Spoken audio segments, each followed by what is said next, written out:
Hoy damos comienzo a esta conferencia de carácter histórico. También habrá otra de carácter sobre la liturgia, el sentido de la catedral y de los signos de la catedral y para la vida de la Iglesia. Y también la última conferencia será de carácter pastoral, de carácter misionero. Estamos llamados para crecer en la comunión, para salir juntos a la misión, que es el lema que se ha escogido para este año jubilar.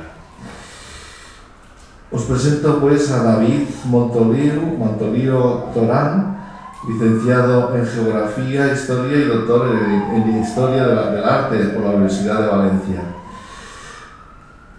Lo conocemos porque trabaja en el obispado, pero sobre todo por ser una excelente persona, por su familia y aún más pues por ser bautizado, por ser hijo de Dios y por pertenecer a nuestra Iglesia diocesana de Segorbe, Castellón.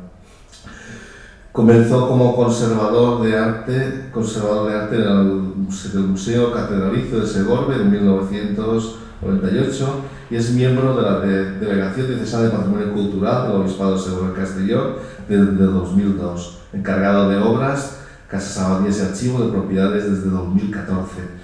Fue discípulo del doctor Ramón Rodríguez Culebras y del doctor Pedro Saboriz Badenes. Su investigación, a través de diversos proyectos, publicaciones y otras iniciativas, se centra en la Edad Moderna, finales del siglo XV, XVI, XVII y XVIII, con especial atención al Renacimiento y al Clasicismo en época de los Austria, la conservación y la recuperación del patrimonio sacro. Comisario de exposiciones, especialista en inventarios de patrimonio e investigador, ha publicado más de 20 libros sobre temática histórica y artística, así como más de 50 artículos de investigación, especialmente centrados en el patrimonio de la diócesis de Segorbe, Castellón. Pues escuchamos a David esta conferencia sobre la historia que nos enmarcará el año jubilar. Gracias. Bueno, buenas tardes. Agradezco la presentación a don Miguel, que es el presidente de este proyecto, no se puede decir, no del año jubilar, de la comisión. También agradecer la presencia de don Casimiro, que siempre nos inspira, ¿no? con su aliento, y a todos y cada uno de ustedes, porque realmente somos parte de la Iglesia diocesana.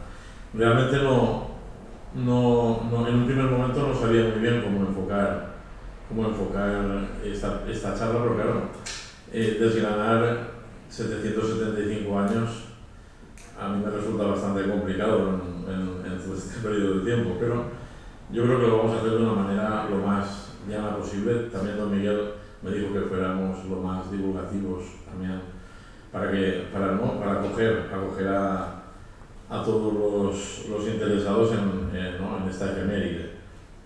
Recuerdo mi primera conciencia de lo que fue la diócesis de Segorbe y Castellón, cuando estábamos preparando la exposición de la luz de las imágenes de Segorbe, que comenzó en el 2001, allá por 1999, éramos 4 personas y nos recorrimos junto a los comisarios, uno de ellos era Ramón Rodríguez Culebras, todos los pueblos de lo que había sido la antigua diócesis de Albarracín y Segorbe. Y en una ocasión subimos al pico Caimogorro, que aquí hay una persona del Teruel que a lo mejor les suena, que es en Orihuela del Tremedal. Orihuela del Tremedal, tocando con Guadalajara, era diócesis de Segorbe. Y desde allí se veía prácticamente todo lo que eran los antiguos territorios. Y eran territorios absolutamente montañosos de montaña áspera y para nada cultivable. Y Ramón Rodríguez Culebras nos decía, todo esto era del obispo de Segorbe. Pero lo decía desde una perspectiva, ¿no? Como diciendo, era lo que le dejaban tener al obispo de Segorbe. De ahí lo de iglesia en la frontera. ¿Por qué empiezo desde Orihuela del Tremedal? Porque ahí está la Virgen del Tremedal, que en la antigua diócesis era la vocación mariana más importante. Todavía existe la escultura y digamos que hasta la separación de la diócesis fue la advocación mariana, era la patrona de la diócesis. Luego vino la Virgen de la Cueva Santa después de la separación de ambos territorios, pero he querido empezar un poco esta charla desde allí. ¿Qué sentido tiene la antigua diócesis de Segorbe? Luego lo veremos, pero realmente el máximo exponente, la máxima significación que tiene era el Camino Real de Aragón, lo que actualmente es la carretera Sagunto-Burgos, ¿no? Que don Casimiro conoce bien, ¿no? Porque al final, en el extremo más noroeste está Burgo de Osma, hay grandes sedes por ese camino. El cristianismo en nuestro territorio fluyó desde la zona valenciana y desde la zona del interior a través de ese camino. Hace poco hicimos un artículo en una asociación de escritores de Aragón y se ponía de manifiesto que realmente la Iglesia, el camino, la comunión, se debe a la existencia de esa vía, una vía de comunicaciones por el interior, ¿no? Es lo que le da significado y luego lo veremos más detenidamente. ¿Por qué Iglesia y frontera? Porque la inmensa mayoría de la población, ahora lo veremos más detenidamente, tras la conquista, la inmensa mayoría era de población musulmana. Es una de las diócesis con más presencia en los inicios de población islámica, que siguieron con sus costumbres mucho tiempo después de la conquista. Hemos de pensar que es un mundo medieval donde no hay una separación entre Iglesia y Estado. Una cultura domina y la otra cultura se somete. No hay una separación de lo religioso. Lo religioso, como pasa ahora en Oriente, muchas veces no entendemos lo que es la religiosidad en Oriente. No hace mucho tiempo hablaba una monja que vivía en Irak y decía, es que en Oriente la religiosidad se vive, es el alma de cada día. Eso pasaba aquí también. Y más en esta época que estamos en el siglo XIII, que es uno de los siglos más violentos de la historia. También hemos de pensar que es el siglo donde aparecen figuras como San Francisco de Asís, que vienen a contrarrestar esa violencia, esa terrible violencia de guerras, de conflictos, como la que ahora vivimos. Y en esos primeros estadios de la diócesis se van imponiendo un poco a poco los pequeños símbolos a través de sus organizaciones.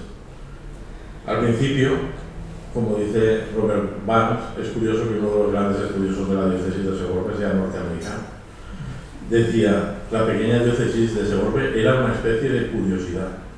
Su existencia durante este periodo es un episodio marginal. Esta es la visión que tienen de nosotros los de la diócesis de Segorbe en el siglo XIII, en sus comienzos, los historiadores norteamericanos. Somos una curiosidad. La catedral y el obispo y el cabildo, tras la conquista, son los ejes de estructuración de una diócesis.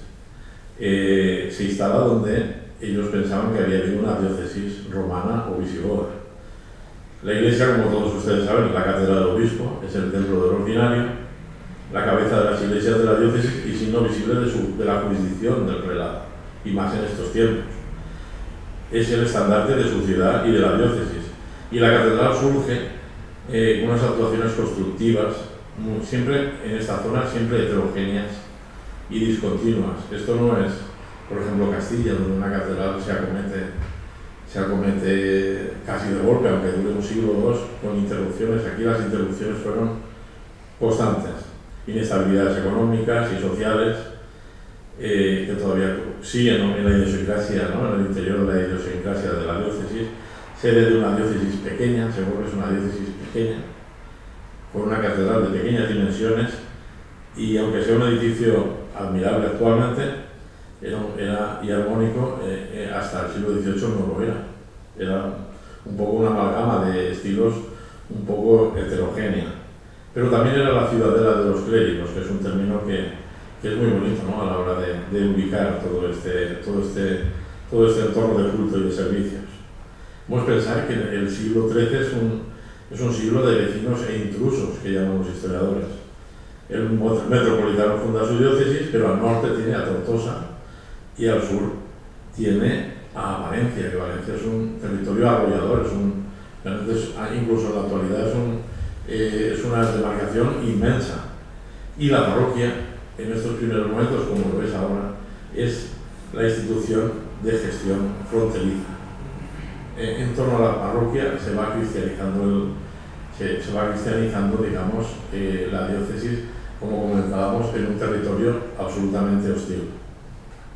Las fuentes, tenemos diversas fuentes. El episcopologio del obispo Juan Bautista Pérez, que es un obispo del siglo XVI que viene a Segorbe siendo bibliotecario del Escorial. Era el bibliotecario de Felipe II. ¿Y por qué viene este hombre? Por ejemplo, porque conocía perfectamente los idiomas, el árabe, el hebreo. Hay varios escritos suyos de estas cuestiones, y viene aquí porque se pretende evangelizar a toda esta población que comentábamos. Era hostil. Luego tenemos otros estudios como Antigüedad de la Iglesia Catedral de Segorbe y Catálogo de sus obispos, de Villanueva del siglo XVII, de Aguilar y Serrat, que fue obispo a finales del siglo XIX, y luego en el siglo XX tenemos el importante estudio que se hizo para la luz de las imágenes. Durante la luz de las imágenes no solo se viajó por todos los pueblos que habían sido de la diócesis, muchos de ellos ya ni existían, sino que se hizo un vaciado de todos los archivos, y no solo de la catedral, sino de las poblaciones y otros archivos para los estudios. Pues bien, entrando un poco en materia, en el año 1168, el navarro Pedro Ruiz de Azarga supo aprovechar el contexto de tranquilidad peninsular para crear en la tierra fronteriza de Albarracín un estado independiente entre los reinos de Aragón y Castilla, que se mantendría hasta el siglo XIV. En 1173 promovió la elección de un obispado como instrumento para consolidar y preservar esa independencia. A pesar de los derechos eclesiásticos que tenían sobre Albarracín el obispo de Zaragoza y el obispo de Tarragona, en virtud de las bulas de 1158 y 1172, en las cuales se citaba la Iglesia de Albarracín dentro de los límites episcopales de Zaragoza, para llevar adelante su empresa contó con la ayuda inestimable del arzobispo de Toledo. Irá saliendo más adelante el arzobispo de Toledo y la diócesis la influencia de la diócesis de Toledo en toda esta cuestión. Don Cerebruno, quien además de ser un buen conocedor de la zona, pues había sido obispo de Sigüenza, supo ver en el proyecto una gran ocasión para la Iglesia de Toledo. Luego veremos un mapa muy interesante. El Don Cerebruno, como valedor de Ruiz de Azarga, otorga el título de ilustre príncipe a Pedro Ruiz de Azarga, amparado en las bulas de Urbano II y Alejandro III, otorgando y confirmando a la Iglesia toledana la facultad de consagrar obispos allí donde se consideraba que había existido una antigua diócesis visigoda. En el año 1173 reinstauró en Albarracín la antigua diócesis de Arcábica, sufragánea de Toledo, como una manera de adentrarse en un territorio de conquista que correspondía a Aragón, y como se había concertado en el Tratado de Tudela y se haría posteriormente en el de Cazorla. 3 años después, Don Cerebruno cambia la titularidad de la diócesis, aprovechando la caída de Cuenca en manos cristianas en 1177, y le da a Cuenca los títulos de Arcábica y Valeria, lo cual permitió al arzobispo imponer el cambio de titularidad y establecer la diócesis segobricense como un medio para asegurar la introducción de la Iglesia toledana en unas tierras cuyo derecho de conquista no correspondía a Castilla. Bueno, esto era necesario decirlo. Yo sé que esto es la parte más farragosa de la historia, pero ahora la iremos desgranando de una manera más divulgativa. En definitiva, se había constituido una sede sin una delimitación concreta, ya que los límites iban a depender de las conquistas. Establece una diócesis que todavía no ha sido conquistada. Esto es uno de los pocos ejemplos, ¿no?, de los que disponemos en España, ¿no?, erigido sobre los principios de identificación de Segorbe como la antigua Segóbriga, ciudad que ya Villanueva en el siglo XVII dijo que yace sepultada, donde Dios sabe y los hombres no. Una realidad histórica, ¿no? Eso es así.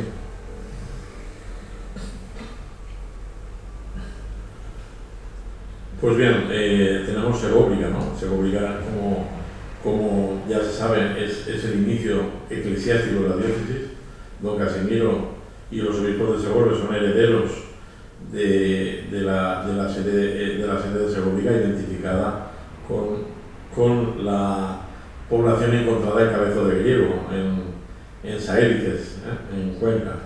Y de ahí tenemos diversos obispos: Próculo, Porcario, Antonio, Floridio, Eusicio, Memorio, Olipa y Arterio, que entre el siglo VI y VII rigen los destinos de lo que fue la primitiva diócesis. Es muy interesante a este respecto esta fotografía. Yo creo que es una cuestión que debe de llenarnos de gozo, porque en las excavaciones que se llevaron a cabo en la ermita de San Francisco Javier de Soneja apareció lo que era una basílica cristiana de esa época. Evidentemente, nosotros somos herederos de una tradición. La Iglesia, una de las vías de transmisión importantes, es la tradición. Aquí tenemos un ejemplo de que en nuestro territorio, en nuestras demarcaciones, ha habido un obispo, porque en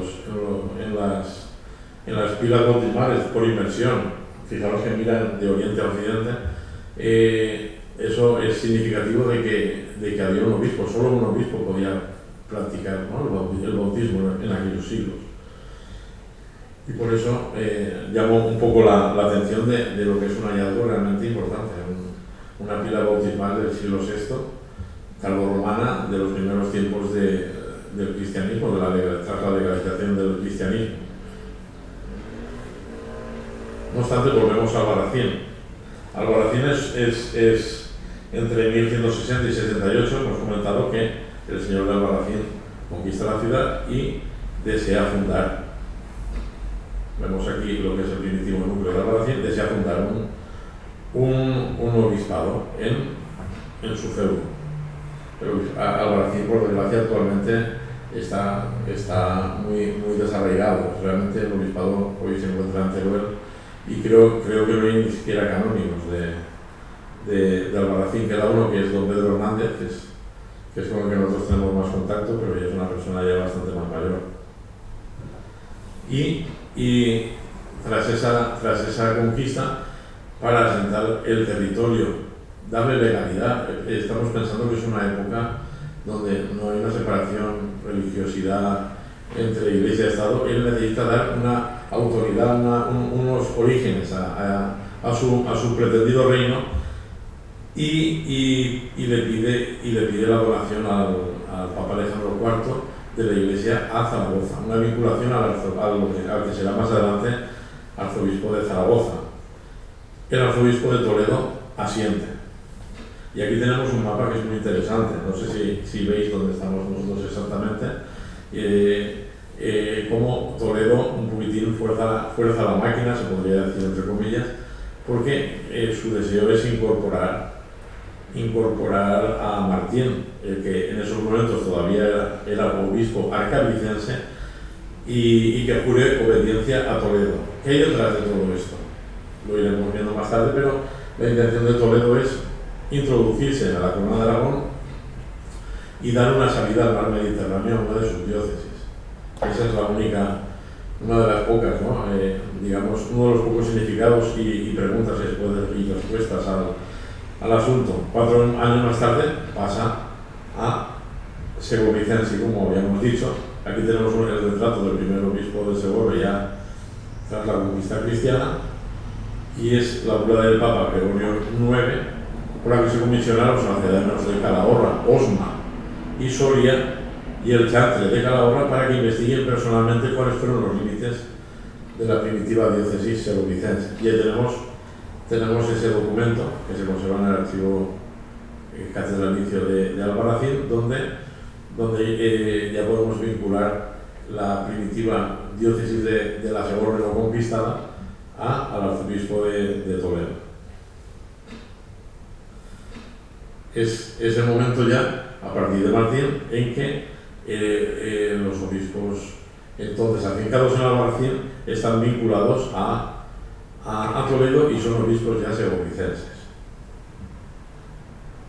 Muy interesante en el Segorbe del siglo XIII que existía una iglesia de mozárabes. La iglesia de San Pedro estaba habitada era un templo cristiano antes de la conquista. Y los testimonios dicen que ya antes de que fuera, testimonios de principios del siglo XIV, dice que ya antes de que fuera tomada la ciudad de Segorbe y liberada de la mano de los saracenos, vivían algunos cristianos fuera de los muros de la ciudad de Segorbe, en el lugar que era conocido y se conoce como el Raval. Tenían allí una iglesia que se conocía como San Pedro. Llegó allí el obispo de Segorbe, el cual consagró la iglesia de San Pedro. Los primeros obispos de Segorbe no están en la catedral, están en San Pedro. La catedral en aquel momento era todavía la mezquita mayor y por lo tanto no se había tomado posesión bueno, prácticamente la ciudad, y la iglesia estaba en el extrarradio, o sea, en el extramuros.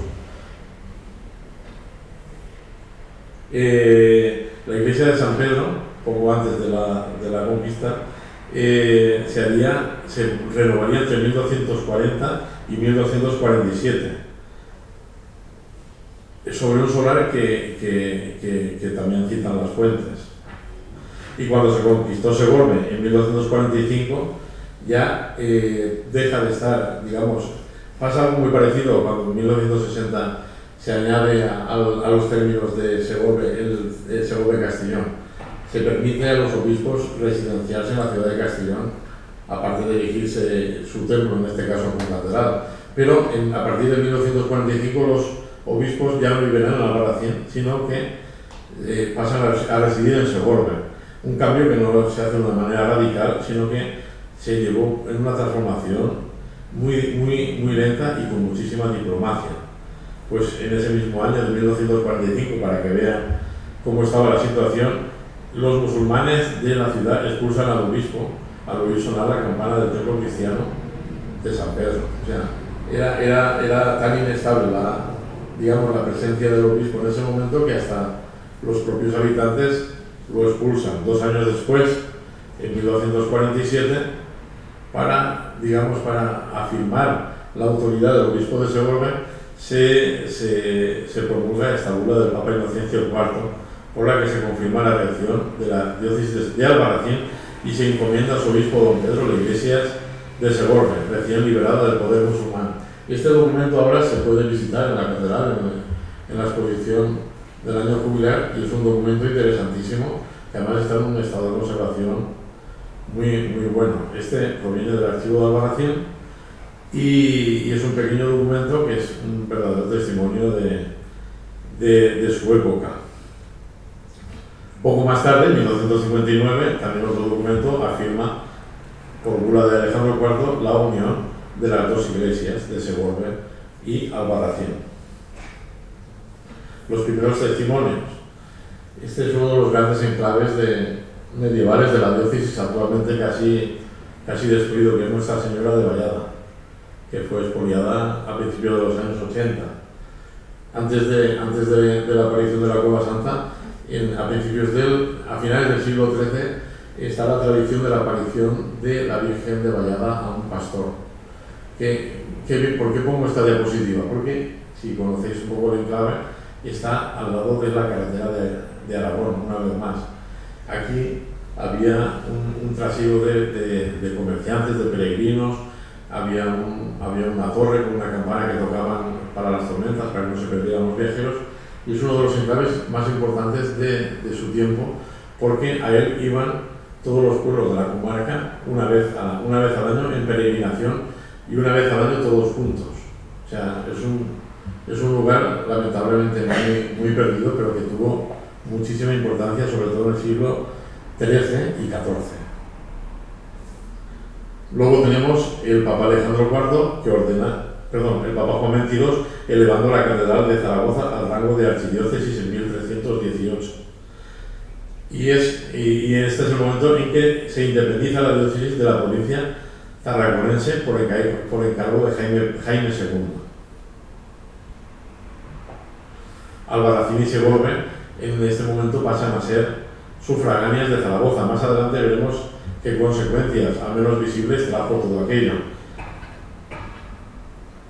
Sin embargo, comentábamos que es una época de grandísima inestabilidad para el obispado, hasta el punto de que Jaime I había ordenado al obispo de Valencia invadir la diócesis de Segorbe y tomar por las armas su capital, para que veamos que es una época, es muy difícil de ponerse en situación, pero es muy interesante, porque realmente los primeros tiempos fueron de frontera, ¿no? Fueron absolutamente ¿no? convulsos. Luego hay una serie de procesos entre ambas iglesias que duran casi un siglo y que están muy bien documentados. Hay un siglo de pleitos entre realmente si Segorbe tiene que ser Valencia o tiene que ser un reino, un obispado propio. El propio Bar dice que los segorbinos fueron una población muy terca, porque lo que hubiera sido normal es que hubiera sido absorbida por Tortosa o por Valencia, que eran, digamos, archidiócesis posteriormente mucho más poderosas a todos los niveles, pero se supieron mantener en estos tiempos tan difíciles. También, claro, es el momento del cisma de Aviñón y tenemos al obispo Sancho Duy en Aviñón, digamos, luchando por los derechos de esta pequeña diócesis. Se ha dicho en muchas ocasiones que realmente la diócesis de Segorbe, actualmente de Segorbe Castellón, se ha mantenido por la operatividad de sus obispos, porque realmente en esos momentos y posteriormente los obispos han sido de una gran influencia y una gran perseverancia. En el siglo XIV tenemos obispos Heredia, tenemos obispos de la familia Borja, digamos que son los que lucharon contra esas aspiraciones de los vecinos. Hablábamos de vecinos e intrusos. Realmente los dos obispados vecinos siempre intentaron, digamos, asimilar los territorios de la diócesis de Segorbe. Tenemos en esos momentos, ya cuando el Papa da autorización, hay una primera bula para construir a la fábrica de la sede catedral. ¿Eso qué significa? Que hasta esta fecha la catedral estaba en un edificio prestado. Los documentos hablan de Olimezquita, de la antigua mezquita. Y eso no solo pasa en Segorbe, pasa en todos los pueblos del Palancia. En todos los pueblos del Palancia los cristianos, incluso un siglo después de la conquista de Cristiana, están un poco de prestado. Poco más tarde tenemos una fecha muy interesante, que es la de la separación de Albarracín y Segorbe.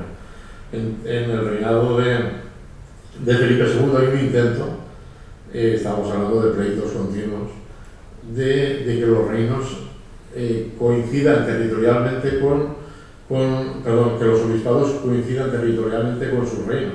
Claro, la diócesis de Segorbe-Albarracín estaba a caballo de todos los reinos. Por un lado tenía un pueblo de Cuenca, por otro lado tenía algunos de Guadalajara actual, tenía pueblos de Teruel, tenía Rincón de Ademuz. Digamos que era una amalgama absolutamente descabellada. Luego veremos que no era tan descabellada desde los ojos, ¿no?, de aquella gente, pero realmente era descabellada. Y es en ese momento cuando Felipe II divide la diócesis, pasa una parte a Teruel, se crea Teruel y Albarracín, y por otra parte Segorbe se queda sola con los territorios de este costado, con todos los territorios de este costado menos Santa Cruz de Moya, por el marquesado de Moya, y por Arcos de las Salinas, que es la principal fuente de financiación del obispado, que era propiedad del obispo, que son las Salinas. No sé si conocéis las Salinas, que esta población todavía se conserva en Teruel, y ellos luchan desesperadamente para conservar una de las pocas fuentes de financiación económica. Recordemos antes, todo esto era del obispo de Segorbe, era alta montaña, todo, salvo la Vega del Palancia, que es una zona minúscula. Todo lo demás para la agricultura es totalmente inoperativo. Un detalle histórico gracioso, si se puede tener así: el obispo Martín de Salvatierra, que es el obispo de Albarracín, que lucha a muerte, se puede decir, con el obispo de Segorbe para reconducir, para no perder excesivos territorios. Pocos años después de la separación es nombrado obispo de Segorbe. nombrado obispo de Segovia. Martín de Salvatierra, que había peleado con todo el cabildo, con el obispo Muñatones, que se había partido el pecho con todas las instituciones segovianas, lo hacen obispo de Segovia. El hombre lo tienen acobardado después. Unas luchas con el cabildo terribles, con Jerónimo de hecho, que era turano. Don Casimiro sabe muy bien la anécdota, ¿no? ¿No? Además, es el momento del hallazgo de la Virgen de la Cueva Santa, de la aparición. Llevamos unos tiempos súper concursos, pero vamos, es muy interesante ver cómo la historia tiene estas cosas, ¿no? Que es un hombre, lo colocaron en el mapa y lo pusieron en la diócesis, digamos, no vecina, sino enemiga, absolutamente. Y es en ese momento cuando desde Zaragoza, nosotros hasta ese momento éramos maños, no cantábamos la jota, pero en el interior todavía sí, pues nos hacen sufragáneos de Valencia. Luego hay unos detalles que, aprovechando que estamos en Castellón, ¿no? Diremos con más ahínco, ¿no? Se vuelve ciudad ducal, episcopal y conventual. A partir de ese momento ha pasado el Concilio de Trento y digamos que el obispo de Segorbe ya por fin la silla está tranquila, ya no se está peleando con el arzobispo de Valencia, el obispo de Tortosa ya también lo considera, Teruel y Albarracín ya no tienen necesidad de territorio porque Teruel ha aportado, ¿no? esa necesidad de demarcaciones. ¿Y qué sucede? Pues Segorbe, el rey mete a un duque, el duque de Segorbe, que ya venía desde el siglo XV, ¿no? Dando guerra, y es una curiosidad, una ciudad episcopal y ducal, es decir, una ciudad con dos señores. El archivo catedralicio y todo está lleno de pleitos con los duques, pero absolutos. Hay momentos de felicidad que los duques regalan por las custodias, ¿no? La custodia gótica, luego las barrocas, muy bien, pero la mayor parte del tiempo están absolutamente discutiendo.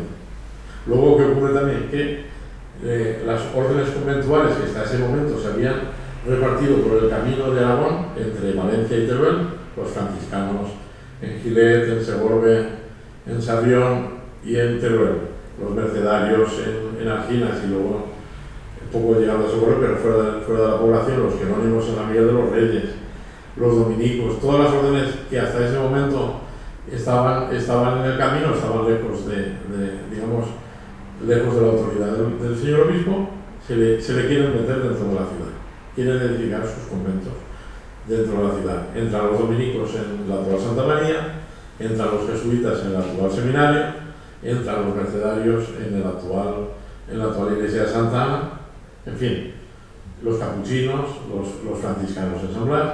Digamos que cambia toda la panorámica. Lo que había sido ciudadela de los clérigos ahora es una ciudad episcopal, ducal y conventual, lo cual trae, podríamos decir, pleitos constantes por las rentas, por las aulas de gramática, por la autoridad del obispo, digamos, hay unas contradicciones tan grandes que realmente se prolongan hasta finales del siglo XVIII con Alonso Cano, que Alonso Cano, como era amigo de Carlos III, a él no le tosía absolutamente nadie, pero claro, durante este tiempo, pues, a los obispos riberistas, los que habían sido de la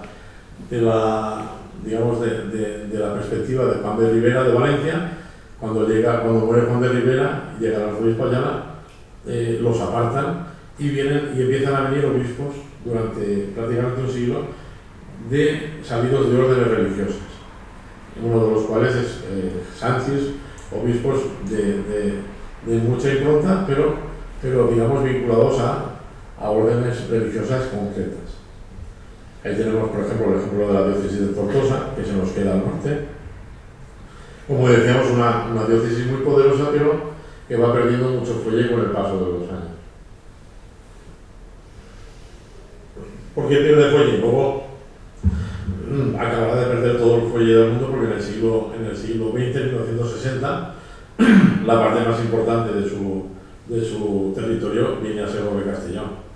Porque ellos hasta Almenar, hasta prácticamente Valencia, eran diócesis y con lo cual una diócesis muy potente. Aquí tenemos un poco el mapa de lo que era la diócesis de Tortosa hasta ese momento, que es una cantidad de territorio absoluto, a una parte y a otra del Reino de Valencia, y que incluso muchos historiadores llegan a ubicar como la cuarta diócesis valenciana.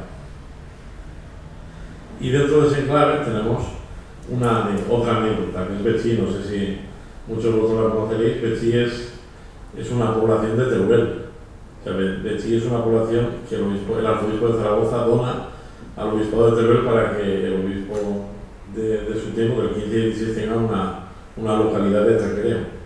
Pues Betxí, luego, es una anécdota, ¿no?, que algunos habréis conocido, con la nueva denominación de la diócesis. Es un territorio como neutral, se podría decir así. El vicario general, el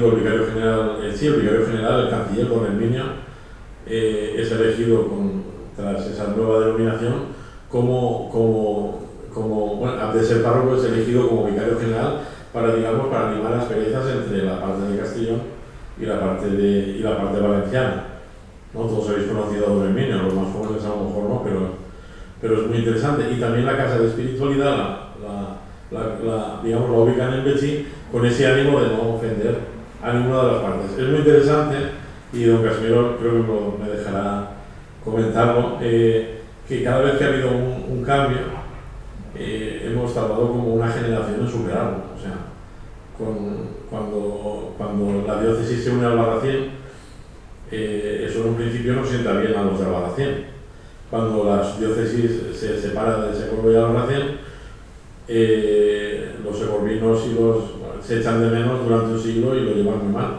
Y yo creo que con la unión, a Castellón, es una generación, que ha costado asimilar lo que fue el pasado a lo que va a ser el presente. Y creo que por lo menos en Segorbe, yo creo que desde la perspectiva de la persona de fuera, ya se está viendo. O sea, porque esa generación ya está siendo un poco sustituida por una generación que ya es más diocesana, ¿no? Ya tiene una perspectiva muy diferente. Es el siglo XX. He puesto una foto de Juan XXIII, porque realmente es la bula de elección de la nueva configuración de la diócesis, que hace unos años tuvimos la oportunidad, ¿no?, de celebrar ese aniversario. Claro, luego veremos por qué, pero fue una celebración muy interesante, ¿no? Se eleva la iglesia de Santa María de Castellón a rango de concatedral, permaneciendo el título de catedral en Segorbe, ¿no? Esto es un poco, la iglesia tiene 2000 años y digamos que un poco la estrategia es la misma que la medieval, no se suprimen sedes, se aportan, pero la línea, se aportan territorios o se quitan, pero la línea es la de Segovicense, y por eso la conferencia se domina así, Segovicense, porque don Casimiro, que se lo habrán dicho muchas veces, es el 78º obispo de Segovicense. Pero claro, en estas épocas los territorios han ido y venido de una manera tremenda, ¿no? Se da facultad al obispo para residir en cualquiera de las dos ciudades, lo que comentábamos antes, y hay una carta pastoral del obispo Pontibol que intenta poner un poco paz más bien entre los territorios de Segorbe que los de Castellón, que Dios ha visitado a su pueblo, ¿no? Que si la han leído es un poco, ¿no? Vamos a ser todos hermanos y vamos a llevarnos lo más bien posible. Se reestructuraron los arciprestazgos y se crearon los nuevos patronos diocesanos.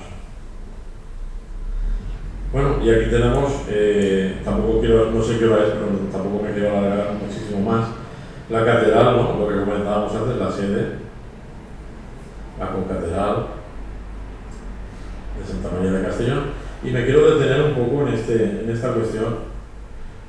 Yo creo que es importante. A mí siempre me ha llamado mucho la atención los hábitos corales del cabildo, ¿no? Pensemos, por ejemplo, que luego comentaremos más. Hace unos 5 años hicimos un proyecto con el obispado de Teruel, que fue la recuperación de la imagen de los hábitos corales de las catedrales de frontera. Realmente estamos Albarracín y Segorbe tenían los mismos hábitos corales, pero también las colegiatas de Mora, de Rubielos y de Rubielos de Mora, que están en el mismo camino, tenían los mismos hábitos corales. A la izquierda está lo que era el hábito canonical primigenio. Vemos que está la reconstrucción también en el centro, y ese hábito coral vemos que es muy sencillo, muy similar al que llevábamos los beneficiados. Luego, en el de la derecha, y que está reconstruido en el centro, ese es el hábito de la bula del año 1548, que llevan, digamos que funciona un poco a la manera de Aragón, más castellana, ¿no? La capa es negra, tiene vueltas rojas, tiene detalles en rojo, y luego tiene el bonete con la borla verde, pero es muy curioso porque, por ejemplo, este cuadro es del canónigo Ibáñez, que es un venerable de la Alcora. Es un cuadro que se conserva, don Casimiro creo que lo habrá visto en alguna ocasión, está en la sacristía de las monjas carmelitas de Caudiel, y es un retrato fantástico, ¿vale? Y es para que veamos cómo era el hábito a partir de finales del siglo, a partir de 1548. ¿Cuándo se cambia este hábito? Pues en el siglo XX. En el siglo XX, por la influencia de Valencia. En 1915 ya se acuerda, el Cabildo acuerda que sean los hábitos como Valencia, pero realmente eso no ocurre hasta 1962, en que el hábito, todo eso, también lo conocemos por una fuente estupendísima que tenemos en la diócesis, muy poco citada, que es el Boletín Oficial, que son todos los documentos desde 1881 hasta la actualidad. Pues bueno, no sé, a mí siempre me ha resultado un poco chocante que en Segorbe los hábitos fueran tan, no sabía decirlo, tan bermellones, ¿no? Cardenalicios un poco.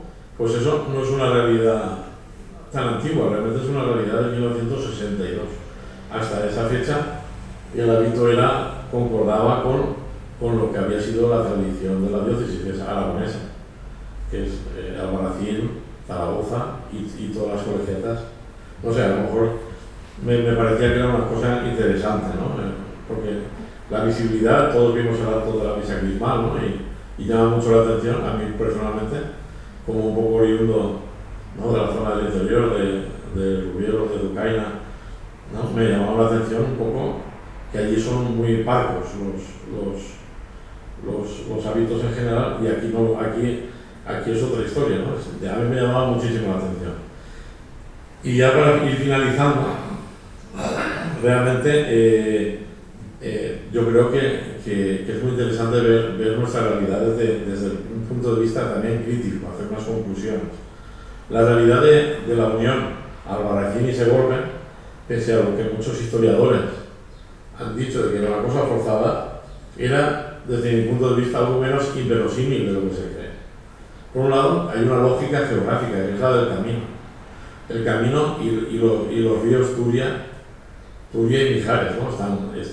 están articulando este espacio. Sí, es verdad que está a caballo de muchos reinos, pero en un momento que las fronteras eran muy difusas, hay un factor geográfico absoluto. Si uno conoce esas zonas, realmente todos esos pueblos hay una lengua común, eso es muy importante, el camino real, y eso lo digo en Castellón, los segorbinos les encanta esta zona. Claro. Los segorbinos cuando van, digamos, quieren ver una fiesta, ellos van hacia la zona de Teruel y Albarracín. Es muy difícil que bajen hacia la zona valenciana. Y luego, muy importante, que existían dos catedrales, pero un solo camino. Eso yo pienso que es importantísimo. ¿Por qué? Porque los dos centros de culto, digamos, eran independientes, pero los capitulares, digamos que eran de una única institución, ¿no? Y luego pues solía mandar el arcediano del Puente, que es una localidad que está en el centro. Volvemos a la Bechí de la época, ese era el que digamos que, ¿no?, hasta el año 83, que cuando cambia el código y cambia un poco, ¿no?, lo que es la autoridad de los cabildos o las funciones, el arcediano de Alpuente mandaba en la diócesis, después del obispo, era un poco su vicario general. Actualmente esta tierra está despoblada, solo que la zona del Rincón de Ademuz o la zona de Albarracín, toda la sierra de Albarracín, que son 16 o 17 pueblos, lo llevamos a hacer 12, para que veamos y todo lo que es la diócesis de Teruel y Albarracín, que aquí hay gente de esa procedencia, pues cambian en un estadio de fútbol de primera división actual, o sea que veamos que es una zona súper despoblada. Luego tenemos la realidad de Segorbe, a partir de 1577.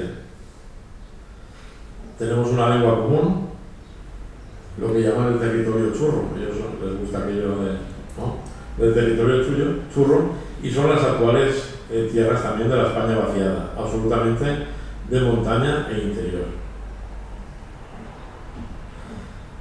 Tenemos un plano de Alonso Cano de 1770, también donde se ven se ve esa realidad geográfica, el territorio de Entre Ríos, el camino, y la realidad de Segorbe Castellón, que yo no soy nadie para decirlo, pero es una realidad donde hasta ahora ha habido una diversidad lingüística entre lo que era la antigua diócesis y la nueva configuración, que en cierta medida nos ha venido separando, ¿no?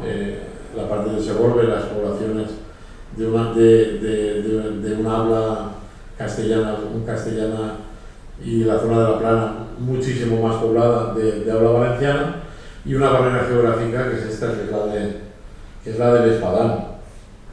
¿Ves?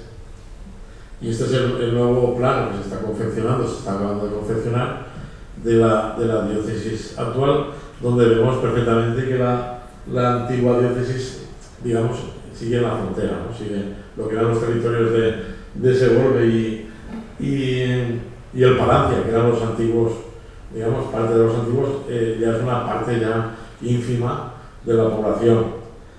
Pero bueno, ya concluyendo, pues me quiero despedir. Si ahora podemos abrir un turno de preguntas o de debate, que creo que sería interesante, sobre todo desde el punto de vista de Castellón. Mañana lo intentaremos abrir en Segorbe, ¿no?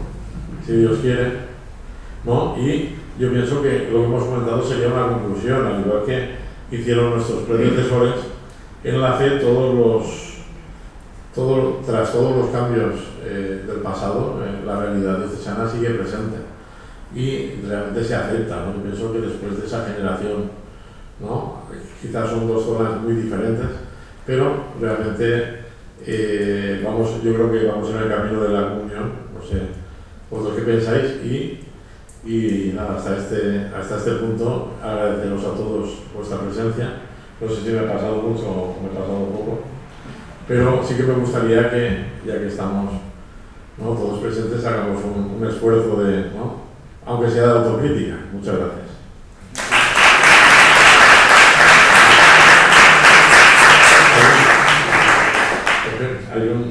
Aquí hay un micrófono que nos han dejado, por si alguien quiere comentar.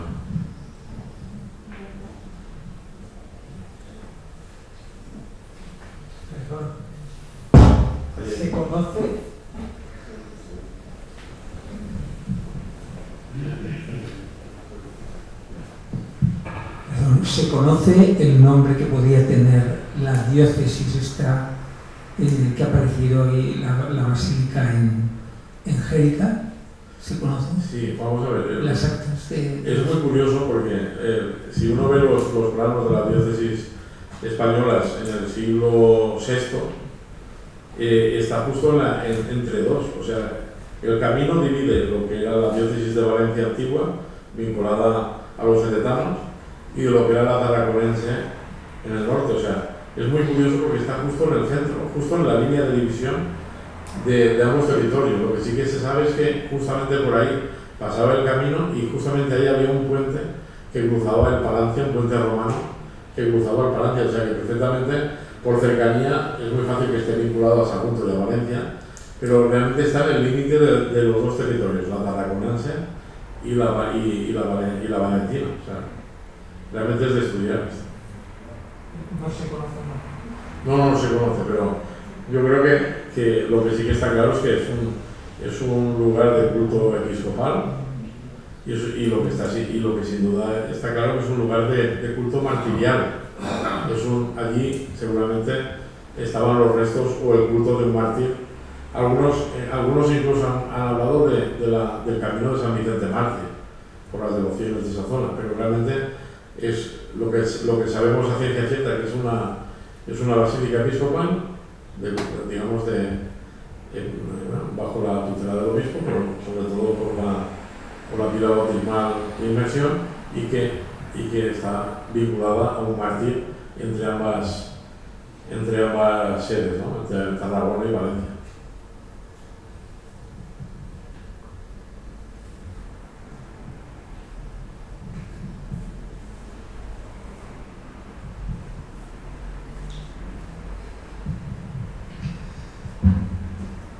Quiere intervenir, pues gracias David, porque bueno, aunque ha sido muy condensado todo, de esta forma entendemos un poquito más la complejidad de nuestra diócesis en la historia y en el presente. Eso de la generación pasará a otra generación, otras, ¿no? Hasta que todo esto se vaya. Pero bueno, es el origen y no se ama lo que no se conoce, ¿no? Y si no se conoce, no se entiende. Pues, el espadán que habrá citado pues es barrera lingüística y también barrera eclesial. Cuesta muchísimo pasar el espadán en ambas direcciones. Me estoy refiriendo ahora a nivel diocesano. Más allá de que ciertamente Segorbe está pues eso, en el sur, ¿no? Y está distante tantos puntos de la diócesis, sin embargo, pues, geográficamente Palancia tiende hacia Valencia, ¿no? Y siguen, incluso actualmente, pues, toda la circunscripción sanitaria de Asagunto, toda aquella zona, ¿no? Pero cuesta mucho, ¿no? Digamos, pasar en ambas direcciones el espadán, ¿no? Yo creo que la lengua como tal no es una cierta dificultad, pero hoy no es, tanto en aquella parte se entiende el valenciano, ¿no? Como aquí, ¿no?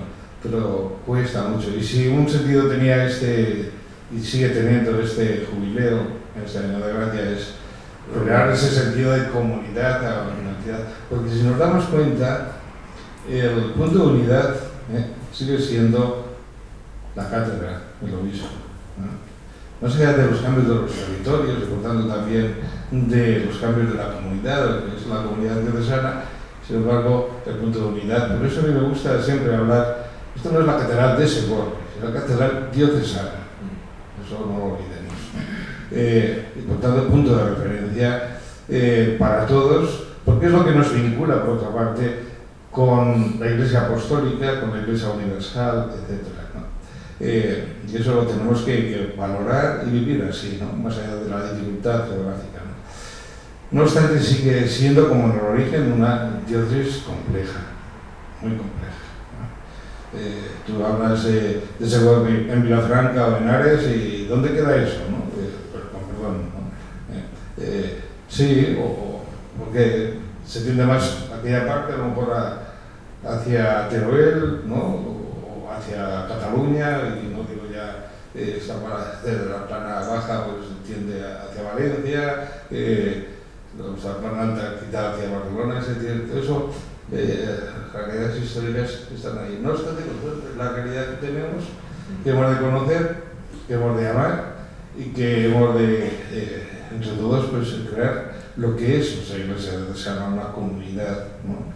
Unida por la fe, llamada a ser presencia del Evangelio en esta tierra, y siempre, pues, ciertamente que hacías alusión, las generaciones, lo que son los sacerdotes, pues evidentemente la ley de vida pues va cambiando, ¿no? Pero claro, el presbiterio es complejo también, complejo lo fue en su momento porque unos se habían formado en un sitio, otros en el otro, ¿no? Después en el reciente pasado, pues también la proveniencia pues es de diversos lugares, y bueno, pues ahí hay que estar. Si algo nos debe dirigir es precisamente el Evangelio, que nos llama a vivir la unidad más allá de la diferencia lingüística, de raza, de origen. El que habla pues también vino del Oriente, ¿no? O perdón, del Poniente, ¿no? Bueno, pero gracias por esto. Yo creo que nos ha dado una idea de lo que ha sido la historia, compleja.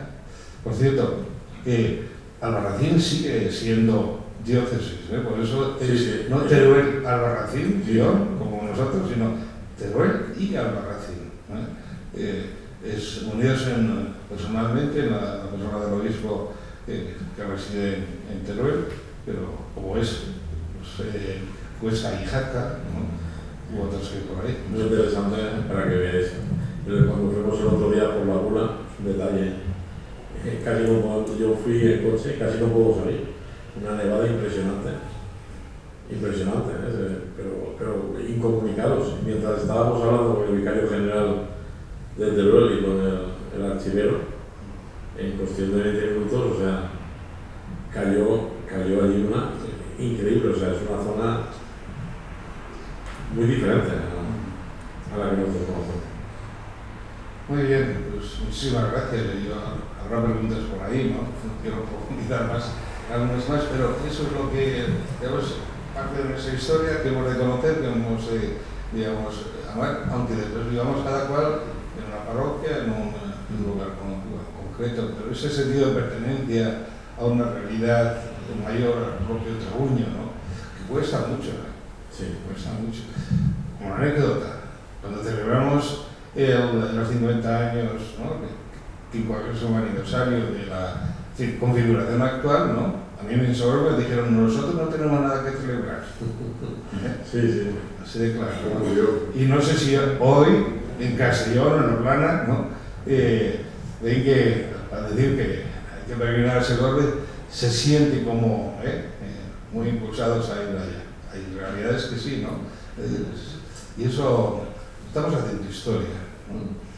Y a nosotros lo que nos debe mover, vuelvo a repetir, es el sentido de pertenencia más allá del lugar donde estamos a una realidad donde se concreta la Iglesia del Señor. Gracias de nuevo. Muy bien. ¿Algún comentario más? Bueno, pues nada, muchas gracias por venir. Mañana. Por ahí sí, por Elías.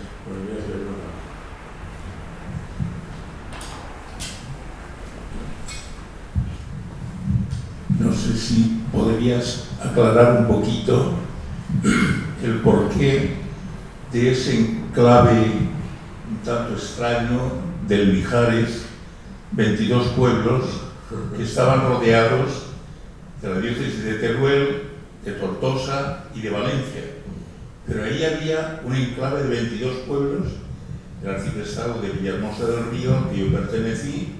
Tuve que ir a Valencia a estudiar al seminario, después pasar a Segorbe, por la primera incorporación de estos pueblos a Segorbe, y después Segorbe-Castellón. ¿A qué fue debido el que esos 22 pueblos están limitados por la lengua, Honda, Uceda del Cid, y después también por otras circunstancias? ¿Qué pasó aquí? Es muy interesante porque, claro, hay tantos detalles, pero el penúltimo rey de Valencia, Busaid, era, digamos, se convierte al cristianismo. De hecho, Segorbe no fue una ocupación militar como tal, simplemente que el señor de Segorbe, Busaid, que había sido el señor el penúltimo rey de Valencia, se convierte al cristianismo. Y una vez, digamos, entran las tropas cristianas en Segorbe, 1245, sabemos que Valencia se conquista en 1238. ¿Por qué? Porque realmente la conquista no es una conquista de todas las plazas. Jaime I, cuando entra por Vejís, que es una de las poblaciones, realmente va por Gérica, que es la población importante, casi fracasa en Gérica, y él se da cuenta de una cosa, que si había fracasado en Peñíscola, podía volver a fracasar en el Valle del Palancia. Y cuando pasa por Segorbe, ni se para. Cuando pasa por Almenara, ni se para. Él va por Burriana con la idea de que cuando cae Burriana, al caer la ciudad, digamos, principal de la Plana, van a caer todas las plazas, como así sucedió. Y por eso es el motivo de que Segorbe cae muchos años después que Valencia. ¿Y qué sucede? Pues que el enclave que Jaime I destina a Busaid, Vicente, es esa lista de pueblos, es el Mijares, el Alto Mijares. Su hija se casa con el señor de Arenos, que era un señor de Teruel, y digamos se establece un señorío importantísimo en esa zona. Este caballero que viene, Simeón de Arenos, toma posesión de todos esos territorios, y como hizo Pedro Ruiz de Azaga en Albarracín, él se hace fuerte y de quién quiere depender, de Valencia. ¿Por qué? Porque a Valencia le apoya al rey. Pensemos que el milagro de la primitiva diócesis de Segovia es que Jaime I, estamos hablando de Jaime I, estaba en contra de la creación de la diócesis de Segovia. Sin embargo, lo primero que hace Jiménez de Arenos, cuando se establece en los Mijares, es hacerse vasallo del rey. Y al hacerse vasallo del rey, depende eclesiásticamente del obispo de Valencia. Digamos que sea lo habéis visto, uno de ellos, Arnado de Peralta, digamos, esa zona se mantiene durante todos esos siglos por ese motivo único, por el señorío. Luego ese señorío va cambiando, está el conde de Aranda, el señor de Híjar, van pasando señoríos, pero a ellos les viene muy bien depender de Valencia. De hecho, don Casimiro se acordará que con la restauración de la iglesia de Villahermosa del Río, esa iglesia, de no haber sido del arzobispado de Valencia, no tendría esas dimensiones ni sería tan espectacular.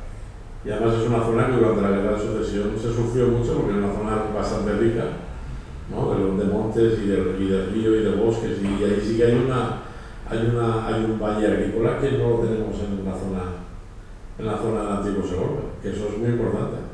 No solo están los montes, sino que toda la zona de Cortes de Arenoso, Puebla de Arenoso, allí hay agua, molinos. Yo lo sé bien porque mi abuelo tenía un molino un poco más arriba, en la zona de Olma. Eso está plagado de molinos y de industria, al fin y al cabo hasta el siglo XX, hasta época moderna. Con lo cual, es una zona valiosa. ¿Qué le pasa a la zona de Segovia? Que no tiene economía industrial, ni entonces ni ahora, no tiene recursos, es una zona pobre, se puede decir que es una diócesis pobre de inicio. ¿Por qué? Porque era la zona que no interesaba a unos y a otros, por eso ellos se hacen fuertes, ¿no? Por eso, lo que decía el historiador norteamericano, son tercos, se hacen tercos en que haya una catedral, hay un obispado, pero realmente por la zona del Mijares mucho más ricos que ellos, y de hecho solo hay que ver muchas iglesias y muchos templos, ¿no? Algunos son del 15, del 16, interesantísimos, y un patrimonio, Villahermosa del Río, patrimonio retablístico que tienes, está a la altura o más que la propia catedral de Segovia en su época dorada, con lo cual ahí se ve un poquitino, ¿no? Lo que estamos haciendo historia, pero tenemos que tener presente que nosotros partimos de una humildad que no parten otras diócesis como Valencia o Tortosa, ¿no? Yo creo que se entiende de esa manera. Había historiadores que dicen que en España hay diócesis grandes, pequeñas y muy pequeñas. Nosotros éramos muy pequeños. No sé si he explicado.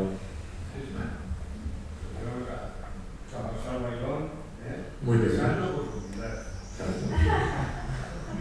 Exacto. Sí,